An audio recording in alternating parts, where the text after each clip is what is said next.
Hey, good afternoon, everyone. This is Josephine Selvakumar. I am Western Sector Lead Planner and District 1 Planner with Baltimore County Department of Planning. This is Arbutus monthly work group meeting for the Sustainable Community Implementation effort. And today with me, I have a few county folks joining us today. And also, especially in this meeting, we have requested DHCD representatives to give us an overview of the sustainable community benefits and requirements. So before we get into that, let's go around to give an introduction because we have state representatives here. So let me start with the county folks.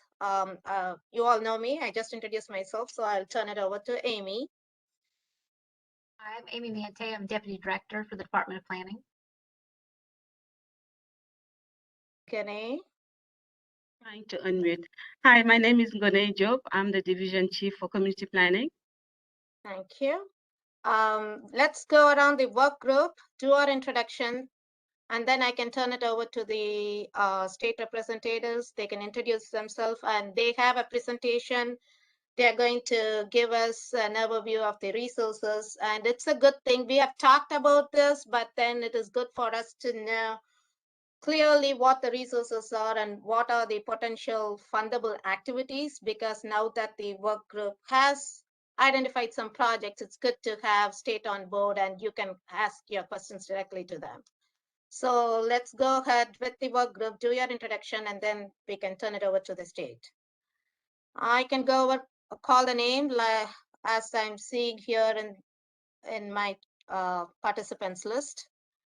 Joe Rigger. Hi, Joseph Regier from UMBC Transit, working with GABA and the Southwest Visions. Thank you. Jay. Jay Dillow, a community member, but also longtime co-chair of the UMBC Neighborhood Relations Committee and now the president of the Southwest Visions Foundation. Thank you. Kevin? Kevin Fulmer, Director of the Alex Brown Center for Entrepreneurship and Innovation at UMBC. Thank you. Lisa? Hello, I'm Lisa Auction. I'm Associate Vice President for Engagement at UMBC and also a member of the Southwest Vision Foundation's board. Thank you, Lisa. Mary? Hello, I'm Marianne Richmond, Government and Community Relations Manager at UMBC and also a community member. Thank you, Mary. Nick Stewart? I think you're muted. I can't hear you.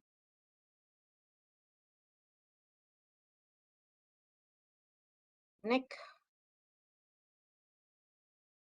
Hear me now? Yes. Great. Nick Stewart from Solulane, Arnstein and Lair, a law firm in Baltimore. Has some land use and zoning experience. Used to represent the Southwest on the Board of Education, and excited to be here. Thank you. Bettina?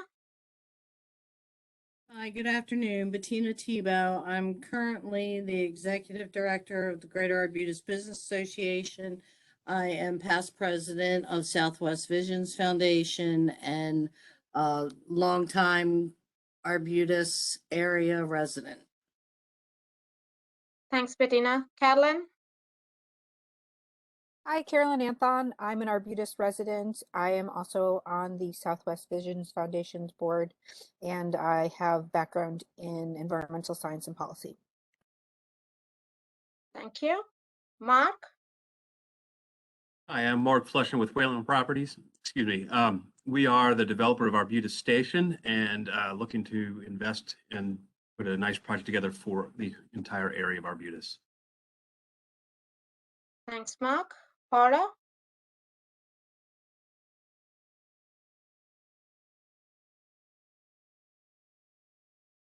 Paula? I think you're muted.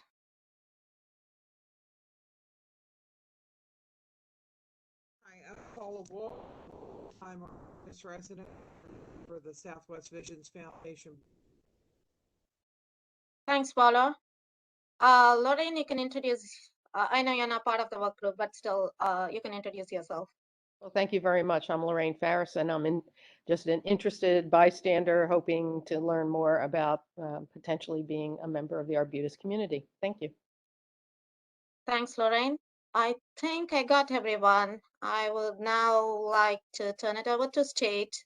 You can do your introduction. I don't know if Olivia or Nick is going to do it. Floor is all yours. Thank you, Josephine. Hi, everyone. My name is Nick Mayer. I am the program officer here at DHCD for Southwest Baltimore City, Baltimore County, Howard County, and Anne Arundel County. And so I'm lucky enough that I'll get to work with you all.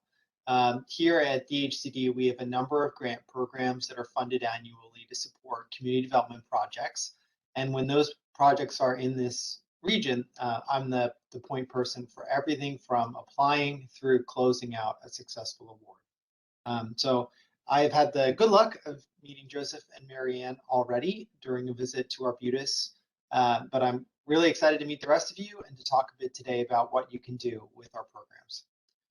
Olivia? Hi, good afternoon. I apologize if there is some feedback. My name is Olivia Tricarelli. I am an assistant director with the state revitalization programs. And one of the things we do is work to manage the sustainable communities designation. So again, congratulations on Arbutus being our newest sustainable community. Did you want to introduce yourself?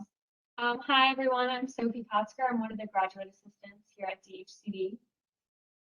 And I'm Grant Cunningham, the other graduate assistant at DHCD. All right, Nick, take it away. All right, so we do have a presentation. We're going to try to move relatively quick so we can spend most of our time talking to each other today. But it's great to see you all. I have two screens up, so with the presentation, I'm doing a little bit of juggling. So if I'm not looking at the camera, I'm just bouncing between screens. So, all right. So it looks like I'm successfully sharing our PowerPoint. Thank you, Josephine. Perfect. So we're going to talk a bit today about the Sustainable Communities Program. As you probably already know and remember from the application process, it's a designation that requires an area have, a 5-year plan for a targeted area where we can drive change and improvement in kind of, areas that have already seen some development and need revitalization. And Olivia is going to talk a bit more about the program. Olivia? Great. So in this first slide, did want to give a background as to what are we trying to do with our sustainable communities program, and then also how that ties into our funding programs. So in our decades of neighborhood revitalization work, we have found that 3 things usually are present when we see a successful community development and where revitalization is working in our communities. So the first is to have a specific and local targeted area. So for us, that is designating again that Arbutus community and putting a definition to where exactly we'd like to target our funds. So as our boss says, if everything is a priority, then nothing is a priority. So the idea is that we, again, have a targeted investment approach to our revitalization strategy. The second is to have strong local leadership and partners. And that's where you all come in. Something else that our boss says, we don't give funding to, we don't invest in certain projects. It's more that we invest in people. And we need to have, that backbone to make those projects really work. There has to be an implementation aspect. The third is having that multi-year investment strategy. And that's why it's so important that we have that sustainable communities action plan, so that we are all on board, you all working at the local level, and us at the state level, as well as other state agency partners working in concert on that same plan to, again, make sure that we can try to move forward those community and investment strategies. You can do the next slide, Nick. I'm sorry to interrupt, Olivia. Is everyone able to hear clearly? There is an echo for me. Yes, I can hear that echo too.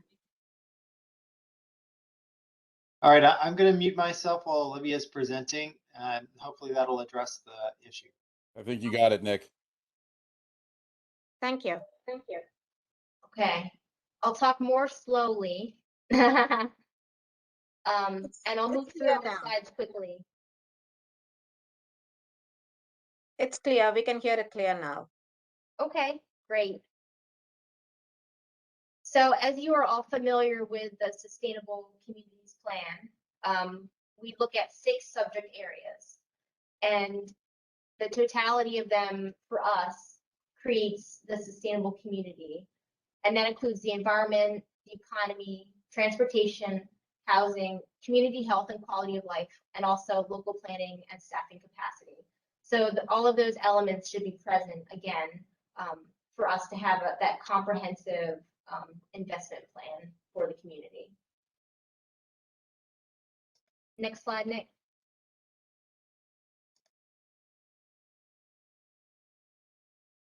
Something that is very attractive about the Sustainable Communities Program is that it has many benefits, including access to what we call the revitalization toolbox. So a lot of our DHCD programs, it is a threshold requirement for that project to be located within a sustainable community. Some of those that we'll be talking about today are Community Legacy and Strategic Demolition Fund. We have some other programs similar to them. There are also some small operating awards that are, again, eligible only within sustainable communities, including our operating assistance grant. And there are additional points and benefits for some other programs, including the low-income housing tax credit and also our Maryland mortgage program. From our other state agencies, they also participate. So there are additional benefits and points that are assigned to projects that are located or serve sustainable communities. And if you're interested in any of these other programs, then we can certainly provide you fuller fact sheets or contact information to those agencies that run these programs. That includes the Department of Transportation sidewalk retrofit, community safety enhancement programs, Commerce running the job creation tax credit, and also the Sustainable Maryland Certified as a sampling of different different programs that are offered by different state agencies. Next slide, Nick.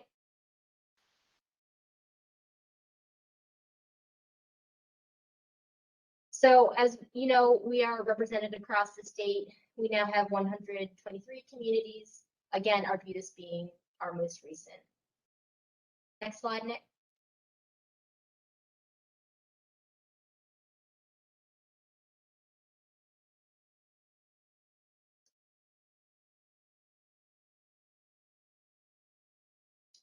Is that you, or do you want me to go over this?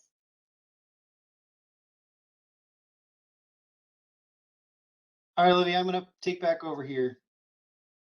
Thank you, Olivia, for running through how Sustainable Communities works and some of the pieces there. When you're trying to put your designation into practice, you'll be looking to access, at a minimum, some of the grant programs that we have here at DHCD. And there are a couple of requirements. You need to be an eligible applicant or working within an eligible applicant. And we'll look at the programs that Arbutus qualifies for, and we'll talk about what those limitations are for each of them. Successful applications are projects that are ready to go. So yes, please share the PowerPoint. So, we're funded on an annual basis, and all of our grants, we have the expectation that 50% of the funds will be drawn down within a year, and the full award will be drawn down within 2 years. Obviously, in the event of some kind of an emergency or a major issue, we can work with that, but that's the concept behind our programs. And so, a successful application is for a project that's ready to start as soon as funding is awarded. It's a successful project is going to have an impact in improving the community, especially related towards that plan that you've created as a sustainable community area. And it's going to draw on other resources. Our funding is pretty limited. And so there's always a need to find other potential funding sources and to marry them to our different pots of funding to get things done.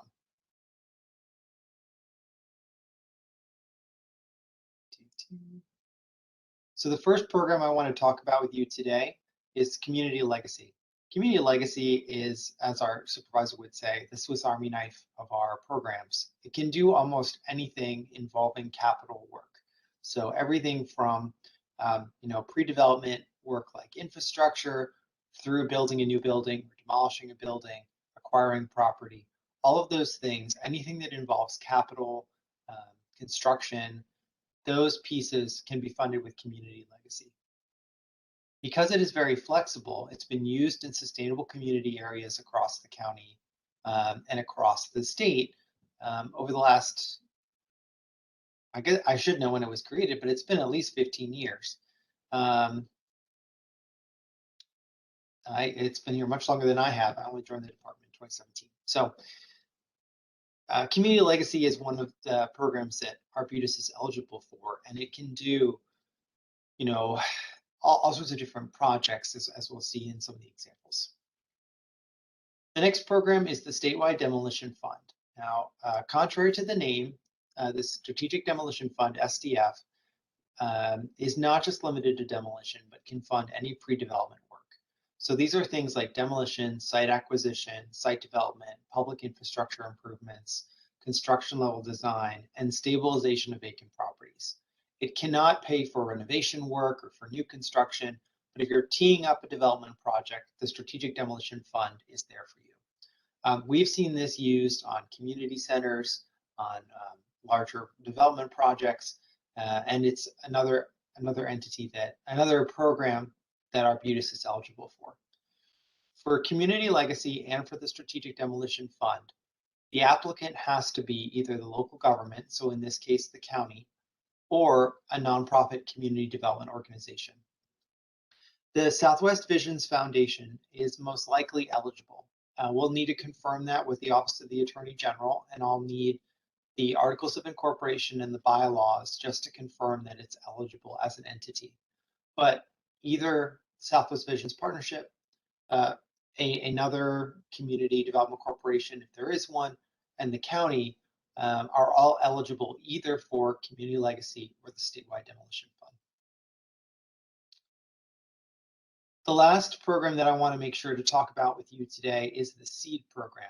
Now, SEED is only open to anchor institutions, specifically hospitals and higher education institutions. So the University of Maryland, Baltimore County is the eligible entity for Arbutus. The university did submit an application to our last round. Unfortunately, we were not able to fund it, but I absolutely would encourage you as a community to use this funding source in the future. The SEED program provides matching assistance. So it's a one-for-one match for construction projects, and it can do anything in the capital range, just like Community Legacy. The projects have to be targeted to an area of blight, an area that's seen a decline in housing prices or an improvement in other measures of blight. And it does not have to be limited to a sustainable community area. So if there is something on the edge of your sustainable community designation that's of concern, the SEED program is a potential opportunity. Let's see. So I'm going to jump ahead into a couple of examples, and then we can have some questions and talk through these resources and things that you might be looking at in your own community.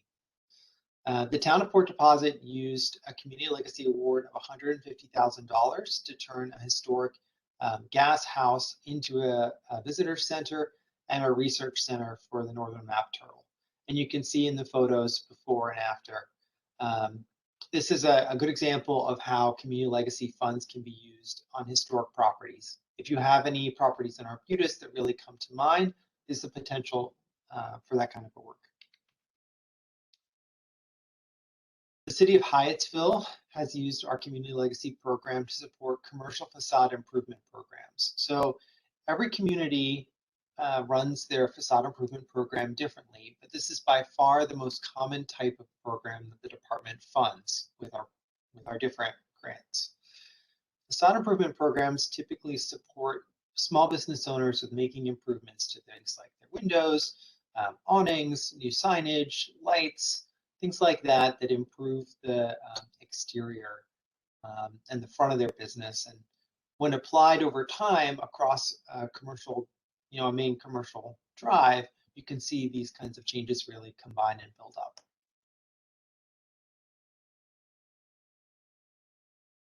In the town of Easton, the Strategic Demolition Fund is helping to return kind of larger properties. And in this example is a dry cleaning facility back into use as offices and retail spaces.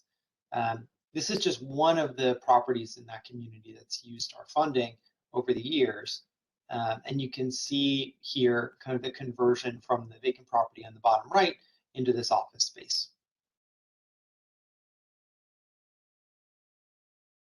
So I'm going to skip through some of these to try and get to things that I think might be more relevant. So Baltimore City proper is eligible for a different funding source, but the example I'm sharing here is something you could do with Community Legacy or with the SEED program. In Highlandtown in Baltimore, funds through the Baltimore Regional Neighborhoods Initiative supported the creation of some distinctive placemaking interventions. And here you can see a bus stop created in the sign of size, oh my goodness, created in the shape of the word bus. It's become something of a landmark in the community, and it's part of a series of these placemaking creations that really kind of set Highlandtown apart and build on its identity as an artistic and funky community. So it doesn't just have to be about using our resources for new construction or for facades. It can also be about that placemaking, figuring out how to do distinctive signage, distinctive benches, lighting, improvements like that that create a sense of place and celebrate the history of Arbutus. I know when I was there, I found at least 2 murals. There could have been more, but there were 2 that I found. And those kinds of improvements are things that are eligible. You'll want to make sure if you're doing something like that you put together a package, of improvements that's, $25,000 or $50,000. In general, for our programs, we're looking to spend something in that, $25,000 or more is typically competitive, and $200,000 is the average size of an award from Community Legacy or the Strategic Demolition Fund. Hey, Nick. For the SEED program, oh, Olivia, please. Sorry, just really quickly, since we're on this slide, the one thing I think to also call attention, and thanks, Nick, for your description, in this particular area, I think is a city designated arts and entertainment district, or at least has that, they have an arts and entertainment background. And so it's very important to them primarily as part of their commercial identity, that they, kind of leverage anything artistic, or as you mentioned, Nick, funkier, I think through not just our funding, which helped leverage some of these transit these transit stops, they were also able to utilize, other funding to finally create 3 of these artistic types of bus shelters. They also have a color scheme, that they try to adhere to. And they have, consistent, trash cans all along the corridor. And so they put that, a very thoughtful thinking behind how can we market this commercial district as its own identity, and use that as branding. And so subsequent investment through some of these placemaking elements all kind of, you know, leaned into that. And so they were able to, again, create this identity as this like robust, funky arts and entertainment district. So that's a strategy that other communities, maybe in smaller ways, are trying to achieve. But, you know, by bringing that level of consistency just to the aesthetics of it is something that some communities find helpful as part of their strategy. Thank you, Olivia. So we've had a couple of examples now with placemaking and kind of more commercial applications, but our programs can also support work in residential communities. And so, you know, the parts of Arbutus, the residential parts around your commercial district, you know, we've got examples for that too. So this particular slide is for the Palmer Park Acquisition Rehabilitation Program. It was a project in Prince George's County, rehabbing units for low to moderate income home ownership. A community group, the Housing Initiative Partnership, used community legacy funds to subsidize the renovation cost, and then sold them to low and moderate income homeowners. And so you can see the before and after shots here. And these are the kinds of strategies that can be funded with our tools to support home ownership and build out neighborhood character. We have quite a few here. I want to make sure to mention Dundalk as well. So you may or may not be familiar, but the Dundalk community in Baltimore County has been a longtime member of the Bernie program. And they used FY16 funding to do residential rehabilitation for market rate home ownership. You know, so acquiring vacant properties and renovating them to boost the number of renovated and modernized properties for sale and support the strength of the residential market. So this is another good example. And, you know, I don't yet know what communities you consider your peers, but, you know, Dundalk is an example in Baltimore County that might feel closer to home than Prince George's. I'm going to share just one more. So it's not just construction and homes and facades, but our programs can also support some of the more, it has to be capital, but it can be things like urban farms. And so in Edmonston, Maryland, the EcoCity Farms project used our resources to construct hoop houses and expand and support urban agriculture. These are the kinds of things that you can do as well with our resources. So I just wanted to make sure to balance things out a bit by showing you this example. So I hope that that has been informative. The full PowerPoint has many more examples. Yeah, I can reorient my screens a bit. But I'd love to talk with you all, hear a bit about what you're thinking and what you'd like to target. And, you know, any questions you have on our programs or our resources. Thank you, Nick and Olivia. That is really helpful. It's a good refresher even for us. So I know that Jay and the group has worked together and identified some projects. So since we have the state, though we could talk about the top 3 projects and everything in a bit, since we have the state representatives here, it is good to ask your questions you have related to the funding sources which they just discussed. And if you have any projects identified and if you have questions along the lines of the resources, it's now the good time to ask the state. So Nick, Olivia, I'll jump right in. Thanks for taking the time.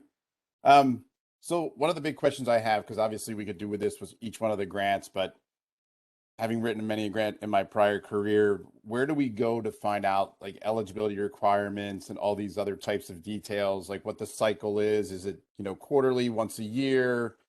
I love the fact that you clearly gave us the average award, which it's always good to know what you're shooting for. But yeah, just trying to find out some more of that information, right? Because we're trying to actually create our plan. And actually, Josephine's been really good at keeping us, kind of in a organized structure, and we want to move that schedule along. So we just want to make sure we're not missing deadlines if there's one to be had, and make sure that we are hitting those deadlines as they come up. I'm happy to answer that, and Olivia can jump in if I miss anything. So for all of our programs, we have one annual round. We open it up at the same time. You could submit one application to whatever you think is the best source. If for some reason we need to, we'll fund from another program. So you don't need to do multiple applications. It doesn't help to submit one to each program. It's best to create one application that's really targeted and submit it during the round to your, what you think is your best fit. Our typical cycle is that during the spring, we'll open up for applications in April or May.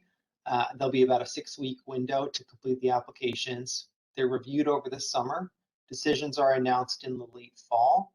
And we'll do our applications around now. So, our next cycle opening up late spring, you'd be looking at a year from today. I'd be going back and forth if there's a successful application, working out the award agreement details. We are funded on an annual basis, and so we depend on the state budget to know kind of, how much money will be available. And so until that's passed at the end of session, in April or so, we're not entirely sure what the size of the pot will be. But we do have a guidelines document. We don't yet have the guidelines for our next round or a sample application for our next round, but I can share the FY22 guidelines and a sample application from that round so you have it on hand. And,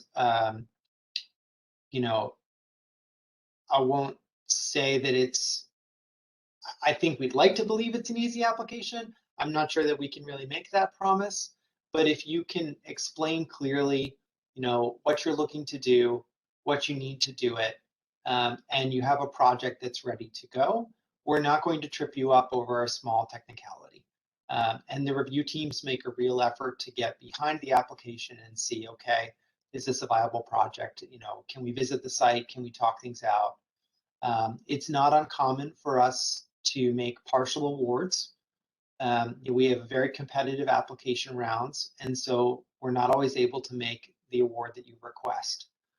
Instead of trying to game it, what I recommend to all of my applicants, please ask for what you need. If you need $5 million, ask for $5 million. But make sure to be very clear about the phases of your project, components that maybe, you're going to start with one building and go from there. Because if we can fund a portion of the award, the review team would recommend it. So it's better to ask, leave it up to us to figure out, okay, we've only got this much money, don't try to game that. Ask for what you need, be as clear about what that is and why and what you're going to do with it. And then just be very clear about, okay, in the next 6 months, we're going to do one building. In the next 2 years, we're going to do, 5 buildings, so that we can try and help you in any way. So I'll follow up after this meeting. I'll send Josephine our guidelines and our sample application from the last round. Things will be different, but it should be a relatively close example for you to think about as you're preparing for this next cycle. And I do want to recommend to this group, I do think, given the thinking that you've done already for your sustainable community area plan, you're in a place where you can and should have at least one targeted application in the next round. I personally have found it can take communities some time to be successful with their applications with us, to get used to our system, to get a project lined up and ready to apply. But building your capacity as a group to submit these applications and to successfully complete them is important. And while you've still got all the ideas from the planning process in your mind, if you can find 1 or 2 of those that's very practical, even if it's only for $25,000 of community beautification and facades or something like that, don't hold off. Make sure to get at least one. Try to target at least one, quick implementable project for this next cycle.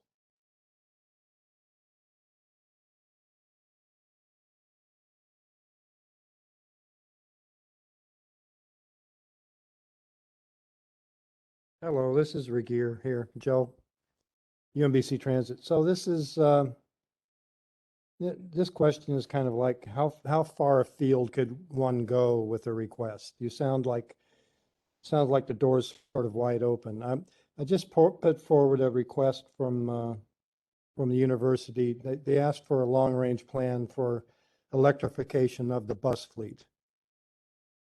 Not hybrids. I have 4 of those, but going completely electric. And again, just sort of the larger thinking about this is that the sustainable aspect of a bus fleet extends beyond what we presently do, and meaning that the participants who ride the bus, I think a lot of the agencies, we all talk to each other, and it's like, well, these barriers for ridership make no sense long range. And if we're thinking long range, maybe it has something to do with creating the charging units that would then charge the buses that are moving this sector in the Arbutus paradise down all the way in our Southwest Vision. So as I'm putting that together, and you're talking about big money, I'm already talking to BG&E about doing an actual. They're coming here, and we're going to go scout the area to try to figure out what kind of megawatts we need for a future site or a couple future sites. So it sounds like that as you're speaking, I'm thinking maybe that's not an unusual thought, that since it ties directly to a sustainable practice. Am I right in thinking that, or? So unfortunately, typically equipment or vehicles, things like that, don't have, they don't meet the state's threshold to be considered capital expenditures under our grant programs. Things that maybe we could support from something like that would be bus stops or improvements like that that are, they're fixed. They have lifespans of at least 15 years. They can't be rolled down the street. They're going to be in the sustainable community area. So, the buses themselves would most likely not be competitive and perhaps would not be eligible. Most likely would not be eligible. Improvements to bus stops and things like that could be competitive. Olivia, Yeah, I guess just a follow-up question. Are you asking if the EV chargers would be the project or the bus fleet would be the project? I was speaking of the charging stations. Right. I think that's an interesting concept. I know in the past we have provided funding, for example, to like trash cans. And sometimes those trash cans are, a lot of times they're like the Big Belly, or sometimes again there's that branding aspect of it being certain colors. I might also look into, not to sidestep your question, but I think other municipalities or communities have funded EV stations, but through maybe CDBG, or maybe there is a program through the Department of the Environment that is, I can't remember the name exactly, but they have their own program through local governments that also helps them try to reach those goals. I might actually just take this back and kind of pose that as a question. Nick, I don't think we've gotten a lot of those types of requests thus far. I could potentially see something like that as part of like a larger streetscaping package or program. If we kind of wanted to frame it that way, like depending on the location, you might also, I don't know if there would be like a place for a mural, or have it be in concert with other streetscaping, rather than for us to be like a standalone EV station. But I'd be curious to hear from our director kind of where we stand on that. I would anticipate that he would want us to also investigate to see if other state agencies have specific funding for that, that we could kind of leverage. So we'll take notes, and we'll pose that question. I think it's an interesting one. I did want to clarify that sometimes, sustainability in terms of our sustainable communities program can be a bit of a misnomer in that it's more of like a revitalization, you know, a little bit more like place-based, you know, versus general like ecological environmental sustainability, although certainly it all works together. But thanks for your question, and we'll have to get back to you on that. I appreciate it. Thank you. Thanks, Olivia. Joe, a quick question. So is this question which you asked is for a general information? Just trying to find out, it's not something related to the projects listed in the action plan that we are narrowing down, right? Correct. My observation here is that you're going to, well, potentially a lot of government agencies are going to hear from transportation units because they're requested for this information right now in terms of their long range planning. Okay. So you might be hearing it here first, but it's going to be all over the place. And, and this wasn't part of our original group. Actually, I was asked for something. I need something in 2 weeks. Okay, you got something, but it's going to be all over the place, and there might be more funds coming from the feds. Quite frankly, I mean that's the talk in the industry is feds might be investing in these kind of superstructures. Right. Okay, we've been hearing a lot with charging station, especially with zoning laws and regulations. I'm just clarifying if it's something in general and not related to our action plan. Okay. Any other questions? I had one follow-up because I wanted to make sure I wrote this down right. So Nick, when you said one application, is that per program? Or is that just one application and then the state will look at it and work with the county to determine the best place those funds come from?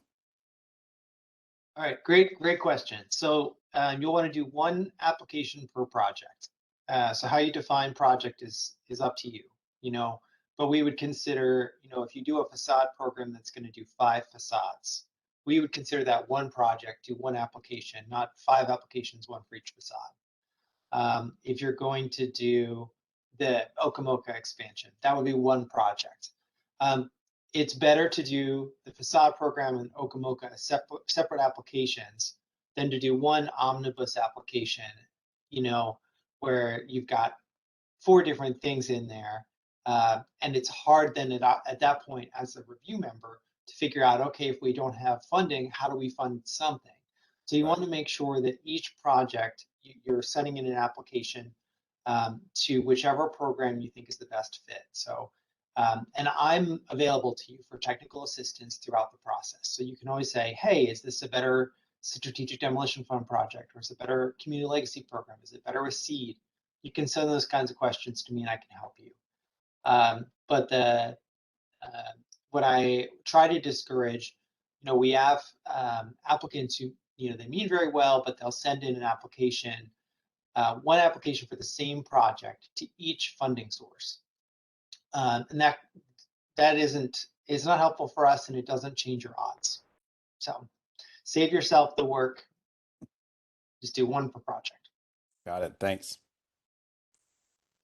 Lisa, I see your hand raised. Thank you. I would be interested in knowing, because I think the Anchor Institution Fund is unique among all these programs in requiring a match. And my understanding is that match cannot be state funds, which means the university can't provide a match because most of our funding is state funding. What are some of the typical kinds of match sources that successful applications have had? Thank you, Lisa. That's also a really good question. Yes, the seed program has this additional difficulty where you need a one-to-one cash match. So if you're applying for, you know, $50,000 from seed, you need to have $50,000 from a from a private source. So it can't be state, it can't be local government. It has to be, you know, from business owners, from other foundations. You know, it's got to come from a private source, private donors. And that is a challenge. You know, that's a very unique aspect of that program that can make it more difficult, you know, to fit, especially for smaller projects. So most of the successful seed applications, seed is a relatively new program for us. It's only had funding to run around for a couple of years. And most of the successful projects have been pretty large because then there is, you know, there is a lot of money in the project. They can find a private source. And so the University of Maryland, Baltimore was our first seed award ever. They received $4 million on an $8 million project. And so they were able to match it relatively easily because it was such a large project. They already had all this other funding. But it's definitely a real challenge. Was that their community engagement center? Yes. So they did private fundraising around that too. Yeah. Okay. Mm-hmm. Yeah. Yeah. And you know, we consider them a other role model. We hope to have the same kind of success that they have had. Yeah. Well, I mean, they, you know, feel free to copy the application. I do think, you know, there are some creative ways to think about that. And if you have a project in mind, I'm happy to kind of try to think through it with you. I know it can be a challenge, and I know it's, it seems to me so far that smaller projects have a harder time getting to that threshold. You know, but one nice advantage that you have as a community is that between, you know, and we should just make sure that I get the paperwork and we take a good look at the Southwest Visions Foundation's paperwork that it's an eligible entity, but between the county and the foundation and the school, you're eligible for all these sources. And if one entity isn't the right, if you come to me and you're like, this is a great project, and I say, oh, that's not the right funding source. You know, you've got the relationship, you have this group where you can negotiate to have another partner submit it if it's better off coming from a different entity. So I'm happy to provide that kind of feedback and try to steer you towards a source that does work. Thank you. Yeah. Yeah, and I guess I should say the Southwest Visions Foundation would count as a private source.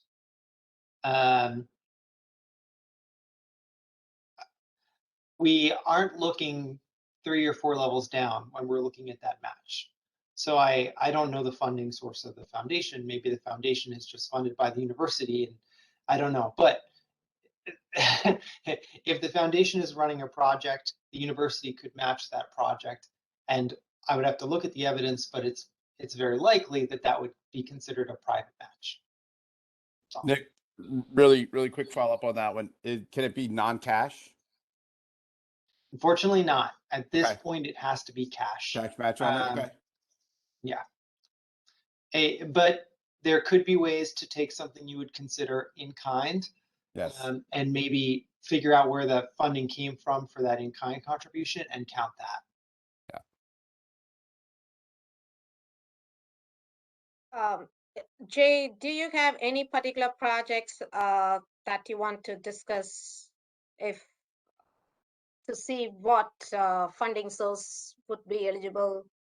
Anything that would go with community legacy? If anything, you can bring that up, at least the top first project.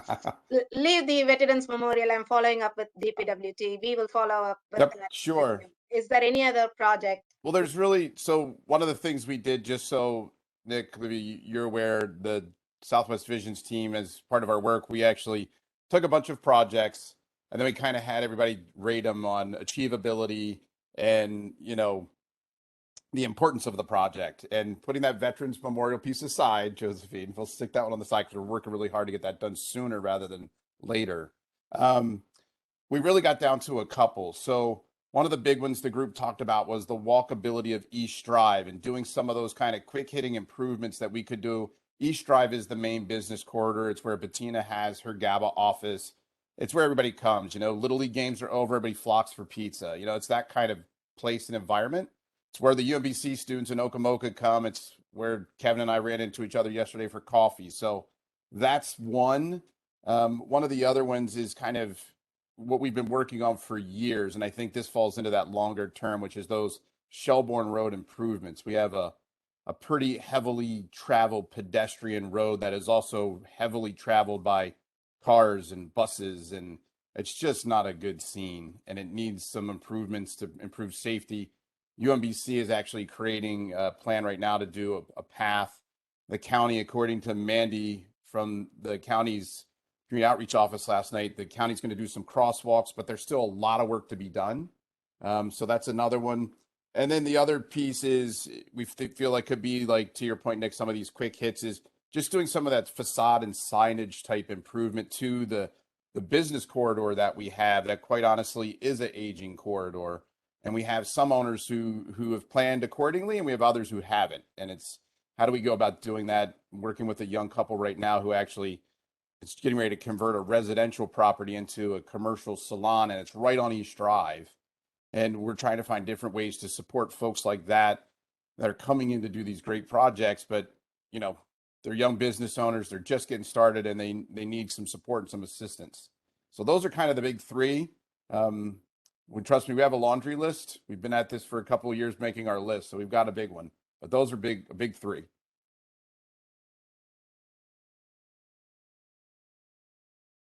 Those are definitely the kinds of projects where at least some part of them would work for our kinds of programs. So that's great to hear. So what program, Nick, like from what Jay is saying, it is Shelbourne pedestrian improvements and East Drive walkability. These are the two main things. And do you think these are something to go with the community legacy application, or? So streetscaping is often expensive. So I think this is one place where it depends a bit on your budget and your scope. You know, Pigtown Main Street in Baltimore has a recent grant they haven't implemented yet, where they're using $75,000 to do, you know, work at 5 intersections to create better walkability. And it's quick implementation. So they're using, you know, flower pots and paint and things like that to create bump outs on a rapid time scale. So that, you know, that's an example that I've seen. If you're thinking more about new crosswalks, you know, concrete, things like that, streetscaping can get pretty expensive. So in terms of the rapid implementation work, something like community legacy could work. You know, the more permanent installations are maybe a place for seed, or something like that, because it's, you know, if you're doing all of a Shelbourne Drive, that could be a $5 million project, and our grant programs couldn't give you that much money. But the targeted intersections, a walking path, some of these direct routes, that, especially if you're, you know, you're looking for the kinds of interventions that'll make it more pedestrian friendly in the next year and set you up where there's something in place that makes it safer until you can get more permanent installations as part of maybe a county road improvement project. Those are the kinds of things where maybe community legacy could work. Community legacy is also a good fit for the facade improvement piece. So I would recommend that. I would also just like to say that the Okamoka project was something the review team really liked this year, and we would like to see that come back. You know, it was just not a good fit for seed, but it's a great project and a project that the review team was hoping could come back again. So, Nick, where do you think it would fit better? you know, I think that depends on the budget. So if you're able to get to $25,000, it's a fit for seed for sure. You know, but if you can't find that match piece, I would recommend applying to community legacy and getting it done sooner than waiting until we can find the match components to move it forward. So you mean a $25,000 total project, or a $50,000 total project? Yeah. So I think a competitive ask needs to be bigger. Okay. for either program. Yeah, I think we can definitely do that because as you know, Yeah. the match was we made it small because the match was small. So yeah, I think between Joe and me, we can probably find a way to do that. So That's a part of my job I really enjoy. Please find ways to spend our money on your community. I must say I'd never had somebody tell me before that I didn't ask for enough money. So that was kind of cool. I'm happy to tell you you're not the only person I've had to say that to. So you're in good company. So Mary, you're talking about seed match, something. Right. We asked for seed. I know last year you were. But yeah, the match was what was holding us back. Okay. So, any other questions for Nick? Or Really Olivia? quickly, Josephine, if I could just maybe add as a request to Nick, maybe if you could send also like our fiscal year, 22 awards? Maybe like community legacy or seed. Sometimes it helps too to see like what the award amounts were, what the types of projects were, kind of helps, understand like again, like the sweet spot of what we fund. And also just quickly saying, again, we have to wait till the end of budget or end of session, which as you know is like or in April, to fully understand how much money we have. But we, I think you've probably heard that the state's budget is in a good place. So what we've seen so far is that we're at least going to be level funded across all of our programs, and that's public information. It's in the governor's budget, so I'm not saying anything new, but I think that's good because we've enjoyed a growing budget for all of our revitalization programs. I think community legacy is at 6 million, but that is statewide. Seed I think is at, oh goodness, Nick, is that 10 million or is that like way over? I'll have to look. The guidelines will also let you know like how much, but again, my point is that we've enjoyed a growing, so that's positive. Okay. Thank you so much. It's 4:04. I'll wrap up meeting. I see people slipping out. So the next steps would be like now that I kind of know it is Shelburne improvements, sidewalk improvements, and facade improvements is what you're focusing on. Jay, you can talk to the group and send me an email on particular type of improvements that you're targeting so that I can. So as you all know, the community legacy application is around April, May. So if it's Southwest Vision is going to put together that, I can help you with that, but I need to know what exactly you're going to do so that I can check with Nick and Olivia and get back to you, and we can keep that process moving forward. And we'll still stick to this monthly meeting as a checkpoint to see what we are doing and where we are at each point. Does that sound like a plan? Sounds like a plan. And then should I work, Josephine, with you or Nick for getting all the documentation provided so the review can happen to determine eligibility for Southwest Visions? You can send it to me, copy Nick, so that I can be the middleman and make sure that things are happening at the. Yeah, and it's likely to come from Carolyn since she jumped off the call earlier. I'm going to assign her that task so that way that's what happens. So, thank you. Okay. That sounds great. Thank you all.